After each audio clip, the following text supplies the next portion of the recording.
स्वागत है आप सभी का। रुख करेंगे बड़ी खबर। क्या बड़ी और अहम जानकारी आपकी टीवी स्क्रीन पर। पंचायत चुनावों की तारीखों का ऐलान हो चुका है। जी हां, ये बड़ी खबर, अहम जानकारी आपकी टीवी स्क्रीन पर लगातार हम आपको बता रहे हैं। उत्तर प्रदेश में पंचायत चुनाव की तारीखों का ऐलान हो चुका है। अब 4 चरणों में होंगे पंचायत चुनाव। ये बड़ी खबर, अहम जानकारी आपकी टीवी स्क्रीन पर लगातार हम आपको बता रहे हैं। 2 मई को होगी वोटों की गिनती। जी हां, 15, 19, 26, 29 अप्रैल को होगी वोटिंग। ये बड़ी खबर, अहम जानकारी आपकी टीवी स्क्रीन पर लगातार हम आपको बता रहे हैं। पहले चरण में 18 जिलों में होगी वोटिंग। 4 चरणों में होंगे पंचायत चुनाव। उत्तर प्रदेश में पंचायत चुनाव की तारीखों का ऐलान हो चुका है। 15, 19, 26 और 29 अप्रैल को होगी वोटिंग।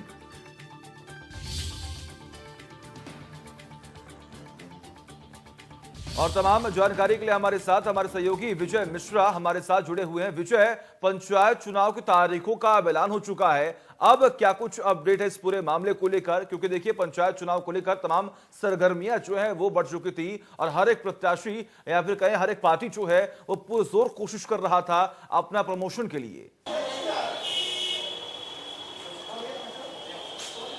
बिल्कुल सही कहा आपने कि पंचायत चुनाव की तारीखों का ऐलान यहां पर हो चुका है और सभी को इंतजार था कि इस तारीख का ऐलान हो जिसके जरिए से लोग ये जान सके कि आखिर पंचायत चुनाव कब होने हैं। हालांकि इससे भी ज्यादा महत्वपूर्ण ये था कि आज सुप्रीम कोर्ट में इसकी सुनवाई थी और राज्य सरकार को अपना जवाब दाखिल करना था और ऐसे में राज्य सरकार की तरफ से ये जो तैयारी थी वो यहाँ पर पूरी की गई। यानी सुबह आनंद फानन में इस पूरी प्रेस कॉन्फ्रेंस को बुलाया गया और अभी यहाँ पर तारीखों का ऐलान हुआ है। हालांकि इससे कहीं ना कहीं एक मजबूती मिलेगी राज्य सरकार को तारीखों के ऐलान के बाद। सुप्रीम कोर्ट में जो आरक्षण को लेकर के एक याचिका दायर हुई है आज, जिस पर सुनवाई होनी थी राज्य सरकार को, जिसमें अपने जवाब को भी देना था, उसके लिए कहीं ना कहीं एक मजबूती हुई है आज के तारीखों के ऐलान के बाद। हालांकि तारीखों का ऐलान यहां पर कर दिया गया है। 3 अप्रैल से सारी प्रक्रिया शुरू होगी। सबसे पहले चरण का जो चुनाव होना है वो 15 अप्रैल को होना है। यानी 3 तारीख को आप यहां पर जो अपना नामांकन है वो दाखिल कर सकेंगे। इसके अलावा 5 अप्रैल को नामांकन पत्रों की यहां पर जो समीक्षा है वो यहां पर की जाएगी और उम्मीदवार को अपने नाम वापसी लेने की जो तारीख है वो 7 अप्रैल रखी गई है और प्रतीक आवंटन भी 7 अप्रैल को होगा।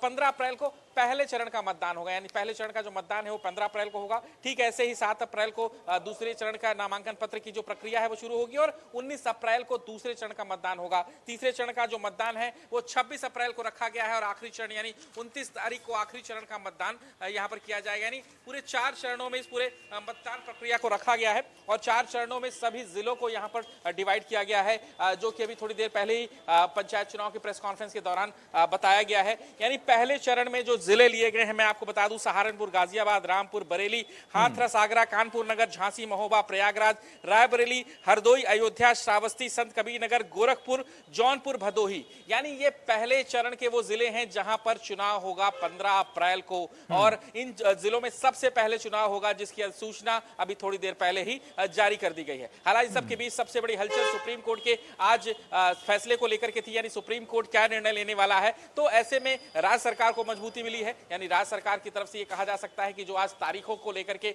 कहा जाना है वो यहां पर और मजबूती के साथ वो अपनी बातों को रख सकेंगे। यानी थोड़ी देर पहले ही तारीखों का ऐलान किया गया है और तारीखों के ऐलान के साथ ही राज्य सरकार अपने जवाब को भी सुप्रीम कोर्ट में दाखिल कर सकती है। तो एक जो चुनावी प्रक्रिया या जो चुनावी हलचल थी वो यहां पर प्रक्रिया संपन्न होने की तरफ पहला कदम बढ़ा दिया गया है। सूचना जारी कर दी गई है और 3 तारीख से हलचल तेजी से बढ़ जाएगी। बिल्कुल विजय, और हमने देखा जब भी चुनाव होते हैं तो इन तमाम चुनावी पहल के बीच में सरकार की तरफ से, चुनाव आयोग की तरफ से कहने के स्पेशल एक विशेष गाइडलाइंस जो है वो जारी की जाती है। तो इस बार अगर कहने की कोई लापरवाही होती है तो उनके खिलाफ क्या कुछ कार्रवाई की जाएगी, यहाँ पर जाएगी? क्योंकि देखिए खबरें ये भी सामने आ रही है कि अगर कोई भी लापरवाही यहाँ पर करता है तो उसके खिलाफ NSA के तहत जो है वो कार्रवाई होगी।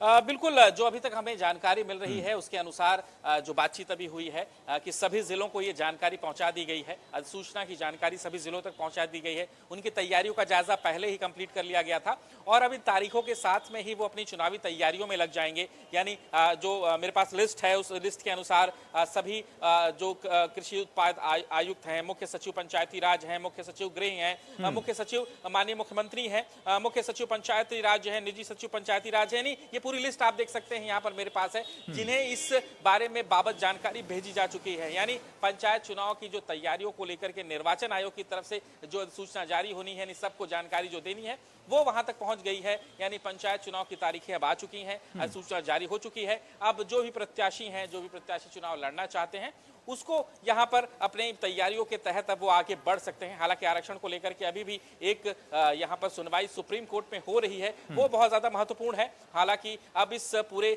सुनवाई में सुप्रीम कोर्ट क्या फैसला लेता है वो भी थोड़ी देर बाद ही पता चल जाएगा, क्योंकि उसको भी लेकर की जो हलचल है वो यहाँ पर है। तो इस पूरे हलचल के बाद अब निर्णय लिया जा सकता है कि आखिर अब आगे निर्णय क्या होगा। बिल्कुल विश्वास, देखिए और पंचायत चुनाव के जब तारीखों का ऐलान हो चुका है तब अब तमाम जो सियासी गर्मियां हैं अब वो भी यहाँ पर बढ़ती हुई दिखाई देंगी। लेकिन ऐसे में जो शिक्षा मित्र हैं उन्होंने साफ तौर पर ये मना कर दिया कि हम कोई भी ड्यूटी जो है इस चुनाव के दौरान नहीं करेंगे। तो अब आखिर ये तमाम तैयारियां किस तरीके से की जाएंगी, पुख्ता इंतजाम किस तरीके से किए जाएंगे?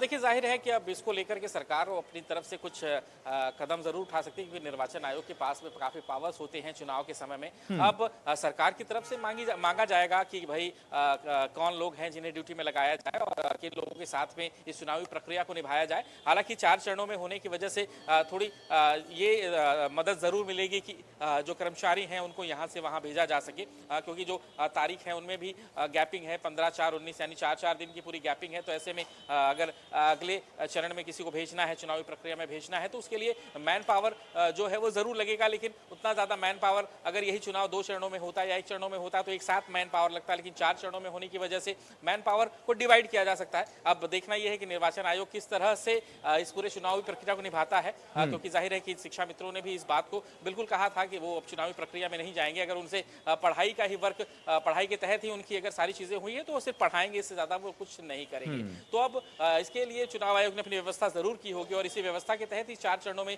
इस चुनाव को देखा जा रहा है। लेकिन अभी तक जो लोग इस बात का इंतजार कर रहे थे कि तारीखें जो हैं उसका ऐलान हो, तारीखें जो हैं वो सामने आए, तो वो तारीखें जो हैं अब यहाँ पर सामने आ चुकी हैं और जो तारीखें हैं उसका ऐलान अब इस समय हो चुका है। बिल्कुल, देखिए मुश्किलें बढ़ेंगी यहाँ पर, क्योंकि देखिए एक बार फिर से जब कोरोना की दूसरी लहर आ चुकी है यहाँ पर और जनता की मुश्किलें बढ़ेंगी, तो जैसे में अगर चुनाव होंगे ऐसे में और कहीं ना कहीं जितने भी जोनल मजिस्ट्रेट हैं उनके लिए भी मुश्किलें जो है यहाँ पर बढ़ती हुई दिखाई देंगी।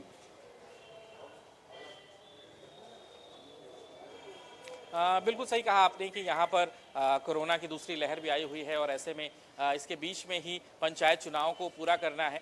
जो छोटी सभाएं होती थी, जो जनसभाएं होती थी, जो भीड़ इकट्ठी होती थी, और ऐसे में जो चुनाव होंगे, जो वोटिंग प्रक्रिया होगी, जो लाइन लगेगी, वो सब प्रक्रिया भी काफी कठिनाई के साथ में ही गुजरेगी। तो उन प्रक्रिया से कैसे निपटा जाए, उन प्रक्रिया को कैसे निभाया जाए, वो जरूर एक बहुत बड़ा चैलेंज होगा सरकार के लिए भी, जिला मजिस्ट्रेट के लिए भी, जोनल मजिस्ट्रेट के लिए भी, चुनाव आयोग के लिए भी। तो इन सब चीजों के बीच में ही इस चुनाव को करवाना है, इन सब के बीच में ही चुनावी प्रक्रिया को पूरा करना है। तो उन सब पूरी प्रक्रिया के तहत ही यहाँ पर अब सरकार ने अपने अपने कदम को बढ़ाया है। अब उस पूरे कदम के तहत यहाँ पर निर्वाचन आयोग किस तरह से आगे बढ़ता है, क्योंकि सरकार यहाँ पर कोरोना संकट से भी निपटना है, निर्वाचन आयोग को पंचायत चुनाव भी कराने हैं। तो इन सब बीच से रास्ता निकाल करके जो सूचना है, सूचना के बीच में कोरोना गाइडलाइंस को भी इसी वजह से जारी किया गया है। ठीक है, बिल्कुल विजय, बहुत बहुत शुक्रिया आपका तमाम जानकारी के लिए।